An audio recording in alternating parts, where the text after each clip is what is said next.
ప్రయాగ్రాజ్ మహాకుంభమేళా తరహాలో అత్యాధునిక సాంకేతిక పరిజ్ఞానంతో అత్యున్నత వస్తువులతో 2027 గోదావరి పుష్కరాలను నిర్వహించేందుకు ఆంధ్రప్రదేశ్ కూటమి ప్రభుత్వం సన్నాహాలు ముమ్మరం చేసింది.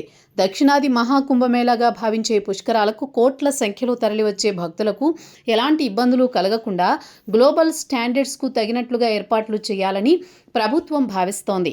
ఈ మహాక్రతువు కోసం మొత్తం అంచనా 8,500 కోట్లుగా నిర్ధారించగా తొలి విడత మౌలిక వస్తువులు ఘాట్ల విస్తరణ పనుల నిమిత్తం ప్రభుత్వం ఇప్పటి వరకు 530 కోట్ల అధికారికంగా మంజూరు చేసింది.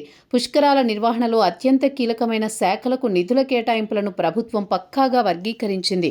గోదావరి తీరంలో భక్తుల రద్దీ తట్టుకునేలా 238 పాత కొత్త పుష్కర ఘాట్ల ఆధునికీకరణ మరమ్మతులు నిర్మాణాలు చేపడుతున్న నీటిపారుదల శాఖకు అత్యధికంగా 210.06 కోట్లు కేటాయించారు.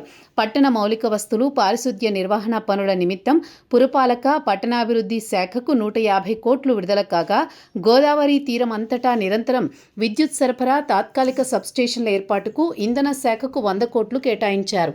ఈసారి పుష్కరాల్లో డిజిటల్ టెక్నాలజీ వినియోగానికి ప్రభుత్వం పెద్దపీట వేస్తోంది. లక్షలాది మంది భక్తులు ఒకేసారి వచ్చే అవకాశం ఉన్నందున క్రౌడ్ మేనేజ్మెంట్ కోసం ఆర్టిఫిషియల్ ఇంటెలిజెన్స్ ఆధారిత CCTV network, drone surveillance, real time control రూమ్లను అందుబాటులోకి తేవాలని నిర్ణయించారు.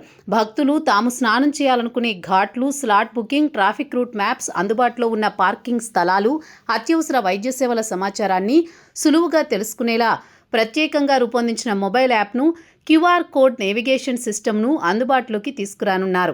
నదీ తీరం పొడవునా పారిశుద్ధ్యం, భద్రత, పర్యావరణ పరిరక్షణ విషయాల్లో ప్రభుత్వం ప్రత్యేక శ్రద్ధ వహిస్తోంది. నది నీరు కలుషితం కాకుండా ప్రత్యేక ఫిల్టరేషన్ గ్రిడ్లను ఏర్పాటు చేయడమే కాక ప్లాస్టిక్ రహిత పుష్కరాలుగా తీర్చిదిద్దేందుకు చర్యలు చేపడుతున్నారు. ప్రతి ఘాట్ వద్ద 24 గంటలు అందుబాటులో ఉండేలా మొబైల్ మెడికల్ టీంలు, అంబులెన్సులు, పారిశుద్ధ్య సిబ్బంది, స్విమ్మింగ్ నిపుణులను అందుబాటులో ఉంచనున్నారు.